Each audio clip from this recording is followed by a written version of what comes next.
kalau saya boleh tahu, kondisi emosional Bu Ella kalau menghadapi situasi kelas yang seperti Bu Ella sampaikan tadi, kalau misalnya membuat rentang 1 sampai 10, kondisi sekarang ini di rentang berapa, Bu?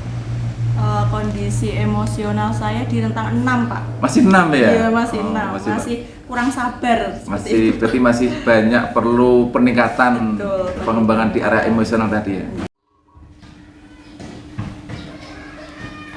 Assalamualaikum. Waalaikumsalam. Pak Dedi nyuwun sewu. Pak Dedi memanggil saya nggih? Oh iya, silakan duduk, Bu. Silakan.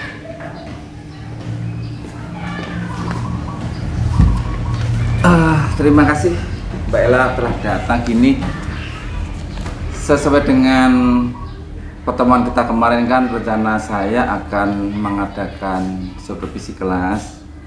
Jadi kira-kira Bu Ella kesiapannya kapan? Untuk kesiapannya Pak, insya Allah 4-5 hari lagi. 4-5 hari.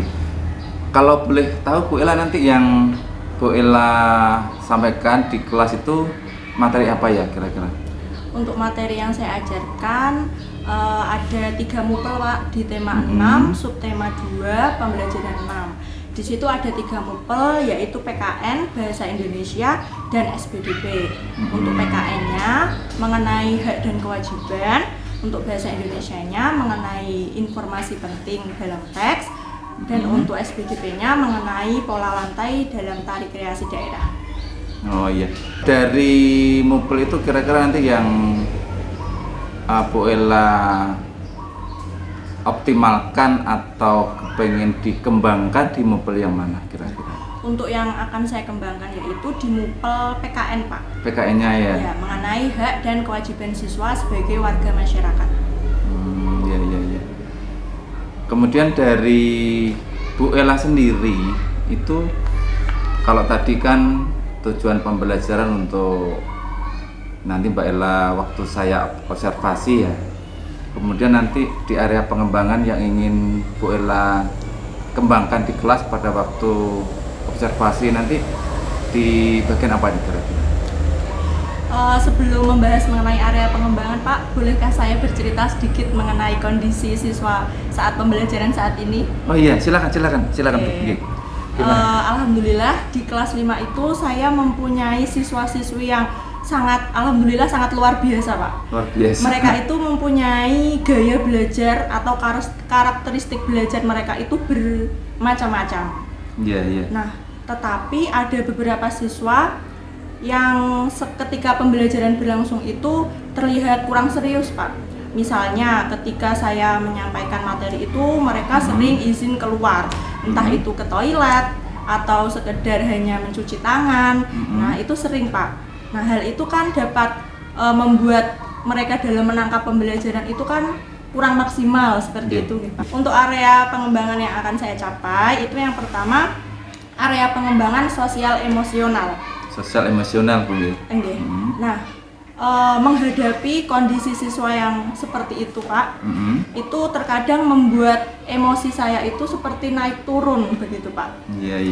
Nah, saya ingin belajar untuk istilahnya mengontrol emosi saya ketika menghadapi kondisi siswa yang seperti itu. Iya. Nah, untuk area pengembangan yang kedua yaitu area pengembangan intelektual. Bagaimana cara menyampaikan materi menjadi lebih jelas, menarik, menyenangkan, sehingga siswa itu lebih mudah dalam memahami materi. Nah, ketika siswa itu lebih mudah memahami materi, maka materi yang akan diterima siswa itu menjadi akan tertanam di diri siswa itu dalam jangka waktu yang panjang seperti itu. Dengan kata lain, saya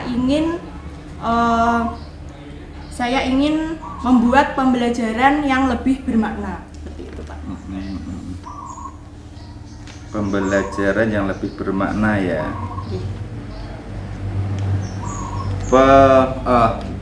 Dari yang Bu Ella sampaikan tadi, kondisi kelas waktu pembelajaran kalau nggak salah anak-anak sering keluar Bu ya. Sering keluar dengan alasan ke kamar kecil, kemudian ada yang apa? Mencuci tangan. Dengan alasan mencuci tangan ya. Mencuci tangan. Betul, berarti menurut yang Bu Ella sampaikan berarti hal ini bisa mengganggu konsentrasi pembelajaran di kelas. Kemudian yang kedua, area kompetensi yang ingin Bu Ella sampaikan itu, yang ingin Bu Ella kembangkan itu adalah area emosional. Bagaimana sih saya bisa mengontrol emosi menghadapi situasi kelas yang seperti ini. Kemudian yang kedua mengenai pembelajaran yang bermakna Bu ya, pembelajaran yang bermakna. Yang pertama yang ingin saya tanyakan itu melihat kondisi anak-anak yang sering keluar dengan alasan berbagai macam itu, kira-kira kondisi yang nantinya Bu Ella ingin capai itu kondisi yang bagaimana tentang pembelajaran menghadapi anak-anak yang sering keluar itu nanti?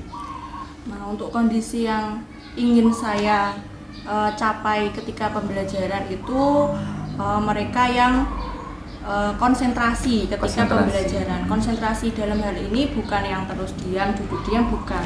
Yang istilahnya mendengarkan pembelajaran, ketika diskusi dia juga menyampaikan pendapatnya. Kemudian ketika mengerjakan dia juga fokus sehingga materi yang saya sampaikan itu dapat diterima dengan maksimal, seperti itu. Begitu. Kalau misalnya itu kan rencana atau keinginan yang Bu Ella ingin capai ya. Kalau misalnya saya membuat rentang nilai Bu Ella, misalnya kan rentang nilai saya buat itu antara 1 sampai 10 ya. Jadi kondisi yang ada di kelas Bu Ella sekarang ini level berapa kira-kira dari rentang 1 sampai 10 itu? Untuk kondisi saat ini berada di level 7 Pak. 7 ya? 7 ya. Yang ingin Bu Ella capai nanti rentang berapa? Dari 10, 7? Pak. 10 ya? Alhamdulillah, mudah-mudahan. Kemudian yang dari segi pembelajaran bermakna Bu Ella, itu kondisi seperti apa sih yang Bu Ella inginkan nantinya sehingga pembelajaran yang kita laksanakan itu benar-benar bermakna bagi muridnya?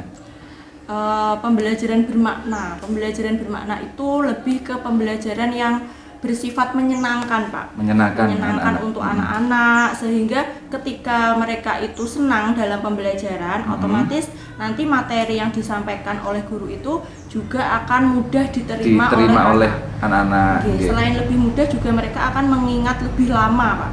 Seperti itu. Ini yang kedua ini saya tertarik sekali Bu Ella. Ada pengembangan di area emosional tadi Bu Ella ya. Kira-kira kondisi Bu Ella saat ini sih, kalau saya boleh tahu, kondisi emosional Bu Ella kalau menghadapi situasi kelas yang seperti Bu Ella sampaikan tadi, kalau misalnya membuat rentang 1 sampai 10, kondisi sekarang ini di rentang berapa Bu?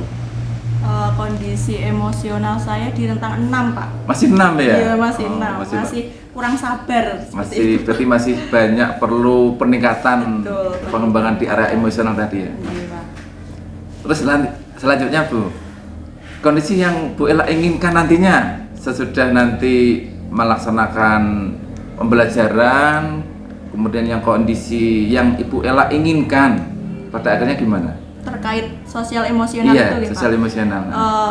Yang saya inginkan itu ketika menghadapi siswa dengan kondisi seperti itu, saya akan lebih bijak menghadapi siswa dengan kondisi yang seperti ini. Yeah.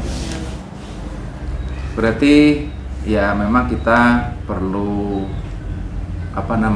pembelajaran yang sosial emosional Bu Ella ya. Jadi ada beberapa kemampuan yang mungkin bisa kita pelajari nanti. Ada kesadaran diri, manajemen diri, kemudian keterampilan sosial, kemudian kesadaran sosial, kemudian yang terakhir adalah keputusan yang bertanggung jawab. Mudah-mudahan nanti kita saling sharing. Jadi nanti kita bisa bagaimana sih kita mengelola emosi di dalam pembelajaran di kelas. Kemudian dari yang Bu Ella sampaikan itu, kira-kira kalau saya boleh tahu strategi yang pertama untuk menghadapi situasi kelas, kemudian yang kedua untuk meningkatkan kesadaran emosi Bu Ella di dalam kelas nanti, yang Bu Ella rencanakan apa strategi pembelajaran nantinya? Pertama untuk strategi dalam pembelajaran itu, yang pertama saya akan mempersiapkan perangkat pembelajaran yang jauh lebih lengkap dari biasanya, mulai dari mempersiapkan RPP, bahan ajar, LKPD, media, sampai instrumen penilaian. Yang kedua, saya akan menerapkan strategi pembelajaran, metode atau model pembelajaran yang inovatif. Nah, selain menerapkan metode pembelajaran yang inovatif, saya juga akan menerapkan pembelajaran berdiferensiasi, Pak. Di mana pembelajaran berdiferensiasi ini itu guru dapat memfasilitasi siswa untuk mengembangkan potensi terbaiknya yang ada pada diri peserta didik itu sendiri. Oh, jadi rencana Bu Ella nanti menyediakan dulu berbagai macam konten istilah ya, materi, kemudian metode pembelajarannya nanti memakai berdiferensi gitu Bu Ella ya. Berdiferensi memang pembelajaran yang memperhatikan kebutuhan belajar siswa ya, melayani siswa yang tipe mendengar, tipe melihat atau visual, dan tipe yang bergerak atau kinestetik. Kira-kira untuk mencapai itu ada kendala enggak Bu Ella, kira-kira untuk mencapai tujuan-tujuan tadi dalam pembelajaran di kelas? Untuk kendala sampai saat ini belum ada, Pak. Belum ada. Berarti ada kekuatan-kekuatan yang membuat Bu Ella optimis dalam mencapai itu. Terus kemudian tadi 3 hari 4 hari lagi ya. Jadi dari sini sudah saya tangkap tentang strategi, kemudian kekuatan-kekuatan apa yang nanti membuat Bu Ella mencapai keberhasilan di dalam pembelajaran. Kemudian nanti ketika sudah dilaksanakan pembelajaran yang apa tadi boleh berdiferensiasi ya, itu mudah-mudahan nanti ada kemajuan di dalam pembelajaran di kelas. Jadi sesudah kita melaksanakan percakapan ini, kira-kira yang Bu Ella harapkan dari hasil percakapan kita ini kira-kira apa nantinya? Yang saya harapkan dari percakapan kita pada siang hari ini, Pak, saya berharap mendapatkan pencerahan terkait dengan permasalahan pada saat pembelajaran. Seperti itu, Pak. Terima kasih Bu Ella. Pada dasarnya supervisi itu tidak wahana atau ajang menghakimi atau mencari kelemahan kita ya. Supervisi itu kan pada hakikatnya pemberdayaan. Jadi antara guru dengan teman guru senior atau antara guru dan kepala sekolah sebagai supervisor itu, kalau selama ini kan supervisi akademik itu dianggap hal yang menakutkan ya Bu Ella, tapi tujuan kita kali ini adalah bagaimana kita saling pemberdayaan di kelas, bagaimana kita mengoptimalkan pembelajaran di kelas agar sesuai dengan tujuan. Jadi terima kasih Bu Ella, nanti kita bertemu lagi 4 hari lagi Bu Ella. Nanti kita bertemu lagi di kelas, mudah-mudahan nanti bisa berjalan dengan lancar. Terima kasih Bu Ella untuk melanjutkan kegiatan di kelas selanjutnya. Terima kasih, Silakan. Pak.